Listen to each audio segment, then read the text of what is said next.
Fala galera, tudo bem com vocês? Agora a gente começa a nossa terceira aula desse curso nosso e aqui a gente vai falar de um assunto muito simples, muito intuitivo, fica fácil de você entender. Análise imediata e separação de mistura. Bora lá então? Então começando aqui no nosso assunto, vamos falar de separação de misturas. Antes, uma revisãozinha do que a gente já viu, nós falamos do conceito de matéria, né? Lembra que matéria é tudo aquilo que tem massa e ocupa lugar no espaço. E na matéria nós temos um elemento químico, que é um conjunto de átomos isótopos. Lembrando que átomos isótopos apresentam mesmo número de prótons no núcleo. A gente vai falar um pouco mais disso para frente, né? E a matéria também é formada por substâncias, que podem ser simples e compostas. Simples quando ela for formada por um único elemento químico, composta quando ela for formada por elementos químicos diferentes, dois ou mais elementos químicos diferentes, né? Além disso, a matéria é classificada em sistemas, né? E nos sistemas nós podemos ter substâncias puras ou misturas. O que eu quero falar agora é exatamente sobre esse tipo de sistema aqui, sobre as misturas. Veja, nós podemos ter uma mistura homogênea e uma mistura heterogênea. O que classifica uma mistura como homogênea ou heterogênea? O número de fases que compõem essa mistura. A gente até já falou disso um pouquinho. Por exemplo, aqui eu tenho um recipiente contendo óleo, água, areia, óleo de cozinha e açúcar dissolvido. Veja que nós temos aqui água, areia, óleo de cozinha e açúcar dissolvido. Cada substância dessa é um componente da nossa mistura. Portanto, eu posso falar que essa mistura aqui apresenta 4 componentes. 4 componentes. Ok? Apesar dela ter 4 componentes, ela só tem 3 fases. Lembra o que é fase? Fase é cada porção homogênea do nosso sistema. Aqui nós temos uma fase, que é a fase orgânica, a fase do óleo de cozinha. Inclusive ela flutua porque ela é menos densa, né? Lembra que lá no sistema tem água e tem açúcar. E o açúcar é solúvel em água. Se o açúcar se dissolve na água, nessa segunda fase aqui, a gente tem a água mais o açúcar dissolvido. Água mais açúcar dissolvido formam uma única fase. E aqui embaixo eu tenho a terceira fase, que é a fase da areia. Portanto, essa mistura aí, ela tem 4 componentes, mas tem 3 fases. O óleo, a água com açúcar, que é uma fase só, e a areia, que é uma outra fase, beleza? Além disso, nós também falamos um pouquinho do que é alotropia. Alotropia ocorre quando o mesmo elemento químico forma substâncias simples diferentes. Olha aqui, mesmo elemento químico, mesmo elemento, forma substâncias simples diferentes. É fácil você lembrar os exemplos, Exemplos. Ocorre primeiro com o carbono, o elemento químico carbono. O elemento químico carbono, ele forma vários tipos de formas alotrópicas. As mais comuns são o carbono na sua forma grafite e o carbono na sua forma diamante, ok? Diamante, aqui faltou escrever direito aqui, diamante. Beleza. Só que além do grafite e do diamante, ainda existem outras formas alotrópicas do carbono. Existem os buckballs, que são formas que parecem bolas. Existem os nanotubos. Opa, apertei errado aqui. Existem os chamados nanotubos de carbonos. Nanotubos de carbonos. São todas estruturas diferentes formadas única e exclusivamente por átomos de carbono. Tá? Outro elemento químico também muito comum, muito famoso, que tem formas alotrópicas, é o oxigênio. O oxigênio apresenta o gás oxigênio O2 gasoso e o gás ozônio O3 gasoso. Gás ozônio e gás oxigênio são formas alotrópicas do elemento químico oxigênio. Também temos o fósforo. Fósforo apresenta fósforo branco e fósforo vermelho, e o enxofre. O enxofre, que apresenta 2 tipos de cristais. o enxofre, que a gente chama de ortorrômbico ou simplesmente rômbico, e o enxofre com um cristal chamado de monoclínico. São formas diferentes de cristais. Então, a alotropia ou as variedades alotrópicas só acontecem com 4 elementos químicos, só com eles: carbono, oxigênio, fósforo e enxofre. Tudo bem? Continuando aqui, ó, agora sim a gente entra no que me interessa para a aula de hoje, que são os processos de separação de misturas. A partir do momento que você tem algo misturado, 2, 3 ou 4 substâncias, que processos, que metodologias a gente pode utilizar para separar esses componentes e obter os componentes de forma útil, que eu possa utilizar para alguma coisa? Bom, separação de misturas heterogêneas, primeiro a gente pode falar, ó, de catação. Catação é muito comum na sua casa, você já viu isso acontecendo provavelmente várias vezes. Quando a sua mãe, a sua avó, a sua tia, alguém da sua casa cata o feijão para cozinhar, isso é um exemplo de catação. Manualmente ou com uma pinça, em laboratório pode ser feito com pinça. Você vai separando os componentes da mistura, de forma que você possa obter os componentes de forma útil, que possa ser utilizado depois. Você cata o feijão para poder cozinhar o feijão. Então, você vai ter uma fração utilizável dessa mistura, né? Você separa o feijão de casca, de pedrinhas, de pedacinho de toco, esse tipo de coisa. Então, um exemplo de catação é catar o feijão para cozinhar o feijão, né? Outro exemplo de separação de mistura heterogênea, ó, tamização. Não assusta com o nome. A gente usa peneiras, né? Então, tamização é semelhante a peneiração, tá certo? Aqui, por exemplo, ó, tem uma peneirinha e o agente aí do laboratório está passando uma espátula para conseguir acelerar o processo de peneiração ou peneiramento, né? Você separa pela malha da peneira o tamanho dos cristais. Sabe onde é que usa muito peneiração ou tamização? Para separar a areia do cascalho. Seria um exemplo útil aí. Imantação, você separa fragmentos que são atraídos por ímãs através de um ímã ou de um eletroímã. É muito comum em usinas sucroalcooleiras. Nas usinas sucroalcooleiras, quando a cana é picada, né, pode acontecer de quebrar lâminas e pedaços de arame farpado, esse tipo de coisa. Então existe um eletroímã, normalmente esse ímã está aqui, ó, deixa eu ver se eu consigo dar um zoom. Ó, normalmente essa coisa pendurada aqui, ó, é um eletroímã. Veja que ele está em cima da esteira. Por quê? Coloca-se a cana picada na esteira, a cana começa a subir para entrar no processo da indústria sucroalcooleira e esse eletroímã retira todo o fragmento metálico que exista por acaso misturado lá com a cana-de-açúcar picada. Isso para quê? Para não danificar os equipamentos, que são caríssimos equipamentos de uma indústria sucroalcooleira, né? Então, com um ímã, você atrai as partes magnéticas, separando essas partes magnéticas da mistura, tá certo? Mais processos de separação de misturas heterogêneas, ó, a ventilação. Utilizando uma corrente de vento ou soprando também, você pode tirar as partes mais leves, menos densas. É o que acontece, por exemplo, quando a pessoa coloca lá grãos de café na peneira e que fica jogando para cima. Se você parar para observar, sempre a pessoa que está peneirando o café faz isso em um lugar ventilado, porque quando ele joga para cima, o vento leva as folhas, essas partes mais leves, que são também menos densas. Levigação, olha só como é que funciona a levigação. Ó. Levigação é aquele processo que o garimpeiro utiliza para separar o ouro, para separar o ouro do cascalho. Veja que aí, esse equipamento aqui, ó, ele se chama bateia. Vou colocar aqui, ó, bateia.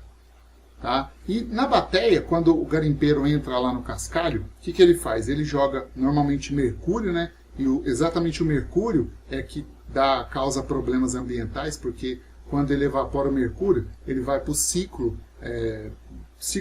da natureza e aí acaba contaminando a região, né? Mas enfim, o garimpeiro ele raspa o cascalho com aquela bateia, que é aquele equipamento que parece um chapéu chinês invertido, joga lá dentro o mercúrio e quando ele está fazendo aquele movimento de batear, o que acontece? O mercúrio fica passando por dentro do cascalho, no meio das pedrinhas. Se tiver alguma pedrinha de ouro lá dentro, o mercúrio dissolve esse ouro. Então, no final do dia, o que ele faz? Ele raspa o cascalho, faz o movimento de batear, tira as pedras grandes, raspa de novo, fica o dia inteiro nisso, raspando e fazendo o movimento.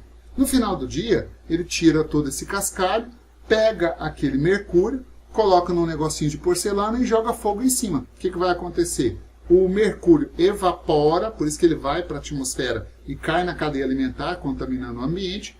E quando o mercúrio evapora, sobra o ouro, né? Esse processo só funciona porque o garimpeiro usa o mercúrio, o símbolo dele é Hg, como solvente para o ouro, tudo bem? Aqui, ó, o sexto processo é sublimação. Lembra que sublimação é uma mudança de estado físico, de sólido para gasoso? Se você tiver, por exemplo, duas substâncias sólidas em que uma sublima, você pode aquecer e essa mistura sublimar. Nesse caso aqui, ó, você está separando uma mistura de areia e iodo. Iodo sublima fácil, sublima por um aquecimento breve, né? Aquecimento brando. Então, se você aquecer essa mistura, o iodo tende a sublimar. Se você observar aqui, ó, o que tá esse vaporzinho roxo aqui, ó, rosa, seria o iodo. Ele colocou aqui em cima um vidro de relógio para quê? Para o iodo sublimar e cristalizar, ressublimar na superfície desse vidro de relógio. Aí, quando você terminar o processo, basta você virar esse vidrinho de relógio, raspar o iodo que está sublimado ali na parte sólida, né? Ressublimado, e aí você tem areia e iodo separados, beleza? Bom, processo de separação de mistura a gente passa rápido mesmo, não é uma coisa que a gente fica muito tempo gastando com esse assunto não. Outro processo bem interessante e fácil de fazer é a dissolução fracionada. Imagina que você tivesse uma mistura de ferro em pó e enxofre, né? Ferro e enxofre misturados. Como é que você poderia realizar a separação desses dois aqui, ó? Você joga na mistura um solvente que vai dissolver um só dos componentes. No caso aqui, o sulfeto de carbono dissolve o enxofre. Então, olha aqui, ó, o enxofre se dissolve, aí você filtra, o ferro fica no filtro, o enxofre fica dissolvido no sulfeto de carbono, você tira o sulfeto de carbono, que é o solvente, né, e tem o enxofre separado. Um processo bem fica claro de você entender é, por exemplo, se você quiser separar, ó, sal da areia. Se você quiser separar o sal da areia, o que você pode fazer? Pega essa mistura aqui, ó, e joga água. Quando você joga água, o que a água faz? A água dissolve o sal, mas não dissolve a areia. Então você dissolveu uma fração da sua mistura. Por isso que chama de solução fracionada, né? Aí você vai ter uma mistura de água, ó, água salgada mais areia. Se você pegar essa mistura e passar por um processo de filtração, olha o que vai acontecer, ó. Pelo processo de filtração, você vai ter duas frações. A areia sólida, que fica retida no filtro, e a água salgada, que foi filtrada, né? Se você quiser tirar e separar o sal, basta pegar isso aqui, evaporar, ó. Evaporação, peraí que eu escrevi errado aqui. Evaporação. E ao evaporar, a água vai embora, sobra o sal sólido. Então, utilizando a dissolução fracionada como uma das etapas do processo, você consegue separar, por exemplo, o sal da areia, beleza? Continuando aqui, ó, outro processo é a flotação. Flotação é um processo bastante interessante, ó. Imagina que você tem uma mistura, por exemplo, de areia com cortiça. Sabe o que é cortiça? Aquele material que faz rolha de tampa de vinho, de champanhe, esse tipo de coisa. Ele flutua na água, né? Se você tivesse uma mistura de rolha, de cortiça mais areia, basta jogar água e misturar. O que vai acontecer? Como a cortiça é menos densa, ela vai flutuar. Como a areia é mais densa, ela afunda. E aí você vai ter três fases. Você vai ter aqui a água líquida. Você vai ter aqui a cortiça. E você vai ter aqui a areia. Aí você tira a cortiça, você separou a cortiça da areia. No lugar de cortiça aqui, ó, sabe o que poderia ser também? Enxofre. Porque o enxofre, ele não se dissolve na água e ele é menos denso do que a água. Então, se você tiver uma mistura de enxofre mais areia, basta jogar água lá dentro, misturar, aí espera um pouquinho. O enxofre vai flutuar, a areia decanta e aí você flotou essa mistura, você separou por um processo de flotação. Então, na flotação, você joga na mistura um líquido, olha aqui, ó, um líquido de densidade intermediária para efetuar essa separação dos componentes da mistura, tá bom? Continuando aqui, ó, um processo chamado de filtração, todo mundo conhece. Você já viu fazer café na sua casa. Quando utiliza aquele filtro de papel ou aquele coador de pano, ou alguém que está fazendo café está realizando o processo de filtração. Olha aqui, ó. No processo de filtração, veja, uma mistura e para filtrar você consegue reter somente a parte não dissolvida. Lembra que o filtro não retém nada que esteja dissolvido no solvente. Veja que o café que se dissolveu na água passa junto com ele e vai lá para a garrafa térmica. Então, o filtro só retém partículas sólidas não dissolvidas. Então, quando você tem mistura de uma fase líquida e uma fase sólida não dissolvida, o filtro de papel retém a fase sólida e passa para cá. Nós chamamos de filtrado a fase líquida filtrada, beleza? Uma forma de você acelerar a filtração em laboratório é fazer uma filtração a vácuo. Na filtração a vácuo, como é que funciona? Você liga aqui, ó, uma bomba de vácuo que puxa o ar de dentro do sistema e quando o ar é puxado aqui, ó, pela mangueirinha, lá dentro cria-se um vácuo e esse vácuo puxa o líquido que está sendo filtrado aqui em cima, ó. Isso acelera o processo de filtração. A filtração a vácuo nada mais é do que uma filtração acelerada, porque você evacua o recipiente onde o líquido filtrado está pingando ou escorrendo. Tudo bem? Continuando aqui, ó, ainda falando sobre filtração, deixa eu apagar isso aqui, ó, ainda falando sobre filtração, filtração é um processo bastante utilizado nas indústrias. Aqui eu trouxe para você só como curiosidade um equipamento chamado filtro ciclone, um equipamento grande instalado em indústrias, bem caro para falar a verdade. Esse filtro ciclone serve para quê? Para separar, para filtrar partículas sólidas, né? Quando as partículas sólidas entram, deixa eu pegar um zoom aqui, ó. Quando as partículas sólidas entram no filtro ciclone, elas começam a girar em alta velocidade nesse filtro ciclone e o fato delas girarem faz com que a força centrífuga empurre as partículas sólidas para fora. Ela empurra para fora, bate na superfície do filtro ciclone, cai lá embaixo em um recipiente. Você pode observar, aqui não dá para ver na foto, mas aqui embaixo, ó, eles colocam uns sacos para reter a partícula sólida. É muito comum filtro ciclone em indústrias que jogam para a atmosfera ar, devolvem o ar com materiais particulados, partículas sólidas. O filtro ciclone serve para filtrar essas partículas sólidas e purificar o ar que devolve-se para a atmosfera, tá bom? Aqui, ó, ainda falando de separação de misturas heterogêneas, um método bastante comum é a decantação. Se você tiver, por exemplo, um sistema contendo água barrenta, né? O que é água barrenta? Água com barro, com lama. Quando chove isso acontece muito. Se você deixa essa água barrenta em repouso, o que tende a acontecer? O barro vai para o fundo do recipiente e a água mais pura fica sobrenadante. Aí você escorre a água e separou o barro da água mais purificada, né?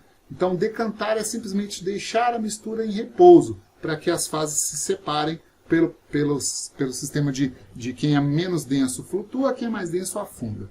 Um outro sistema também muito comum é a decantação com funil de bromo. Esse equipamento que você está vendo aqui, ó, de vidro, é chamado funil de decantação, funil de Buchner ou funil de bromo. O funil de bromo, ele só serve para separar um único tipo de mistura. Qual? Mistura heterogênea, deixa eu pegar uma outra cor aqui, ó. Mistura heterogênea, ó, mistura heterogênea de componentes líquidos, ou seja, líquido mais líquido. Então, colocando a mistura líquido-líquido, por exemplo, água e óleo, colocando no funil de bromo, o que vai acontecer? Coloca, deixa decantar, as fases se separam. Aí, quando as fases se separarem, através dessa torneirinha aqui, ó, você vai abrir a torneirinha, deixa a fase mais densa escorrer para outro recipiente e a fase menos densa fica lá no funil de bromo. Aí você separou as duas fases líquidas imiscíveis, elas não podem se misturar. Uma observação importante, No funil de bromo, você não pode colocar nenhuma substância sólida, senão você estraga o funil de bromo, tá bom? Aqui, ó, ainda falando sobre filtração, a centrifugação é uma filtração acelerada. Opa, apertei o botão aqui. Quando você coloca uma amostra, por exemplo, de sangue, os componentes do sangue são separados pelo processo de filtração por centrifugação. Filtração não, decantação por centrifugação. A centrífuga, como ela gira essa amostra numa altíssima velocidade, a força centrífuga vai acelerar a separação dos componentes da mistura. É muito comum separar os componentes do sangue por centrífuga, até porque o sangue tem uma particularidade, ele coagula, né? Então o que acontece? Se você deixar o sangue decantando, para as fases separarem lentamente, o sangue vai coagular antes de separar, aí não funciona. Então você precisa centrifugar, normalmente em laboratório eles colocam um anticoagulante, né, para evitar a coagulação, e centrifuga o sangue para as partículas se separarem. Separa o soro dos glóbulos vermelhos para fazer análise. A análise laboratorial acontece dessa forma, né? Continuando aqui, ó, com processos de separação de misturas, a evaporação também é um processo bastante utilizado. Veja, se você tiver uma mistura de água e sal dissolvido e aquecer o sistema, a água evapora e o sal sobra no sistema. A evaporação ela tem um detalhe que é importante você saber.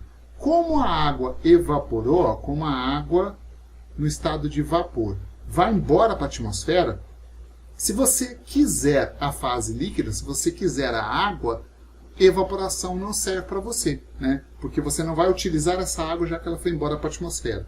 Então, se você quiser aproveitar a água, você precisa de destilação simples. Destilando o sistema, você consegue aproveitar a água. Olha como é que funciona uma destilação simples. Ó, aqui eu tenho a mistura de água salgada, essa mistura vai ser aquecida, e aí a tendência é a água evaporar. Quando a água evapora, ela cai aqui num condensador, existe um caninho que passa aqui por dentro, e por fora desse caninho tem água fria, né? Coloca-se água fria, água de torneira mesmo. Aí a água fria vai esfriar o vapor que está lá dentro, esse vapor condensa, volta para o estado líquido e pinga aqui, ó, num Erlenmeyer que você coloca lá para receber essa água líquida. Quando o processo terminar, nesse recipiente sobrará o sal sólido e nesse recipiente a água pura, certo? Então, a vantagem da destilação simples é que se você quiser a água, a fase aquosa, você consegue por destilação. Aqui eu tenho, ó, uma foto de um destilador. Veja, aqui eu tenho a mistura dentro desse recipiente. Isso aqui é uma manta aquecedora que está no lugar do fogo. A água evapora, se for, por exemplo, água com sal dissolvido. A água evapora, entra no condensador, condensa aqui e vai pingar aqui nesse Erlenmeyer. Nesse caso aqui é um becker, né? Nesse becker, para você puxar, obter essa água destilada. Esse líquido que pinga aqui, ó, nós chamamos de destilado, tá certo? Bom, então a destilação simples tem a vantagem de você obter as duas fases, a líquida e a sólida. A evaporação não. Na evaporação você só tem a fase sólida ao final do processo, porque a líquida vai embora para a atmosfera, ok? Aqui, ó, ainda falando de destilações, esse método aqui é importante, tá? A destilação fracionada. Meninos, presta atenção numa coisa. Falou em destilação fracionada, pensa em separação dos componentes do petróleo, tá? Os componentes do petróleo são separados por destilação fracionada. Como funciona a destilação fracionada? Olha aqui, ó. Você coloca o petróleo em um recipiente, né? E esse petróleo vai ser aquecido a uma temperatura bastante elevada na ausência de oxigênio, senão ele pega fogo. Então esse petróleo vai ser aquecido e ele entra na torre de fracionamento. Quando o petróleo entra na torre de fracionamento, o que vai acontecer? Devido às diferenças de valores de pontos de ebulição, o petróleo vai condensar, ou seja, vai voltar para o estado líquido em pratos diferentes da torre de destilação. Então aqui, ó, você tem de baixo para cima as substâncias. Vou até fazer um esqueminha aqui, ó. De baixo para cima, na parte de baixo da torre de fracionamento, você extrai as frações de maiores pesos moleculares. Ou seja, você extrai as substâncias que tem maiores temperaturas de ebulição. E também as frações de maior cadeia carbônica. Já na parte de cima da torre de fracionamento, ó, onde sai o gás, a gasolina, o querosene, lá em cima são extraídas as frações de menores pesos moleculares, ou seja, as substâncias de menores temperaturas de ebulição e também menores cadeias carbônicas. Então, fique esperto que isso é importantíssimo. E na torre de destilação do petróleo, as frações do petróleo são separadas devido aos diferentes valores de temperaturas de ebulição.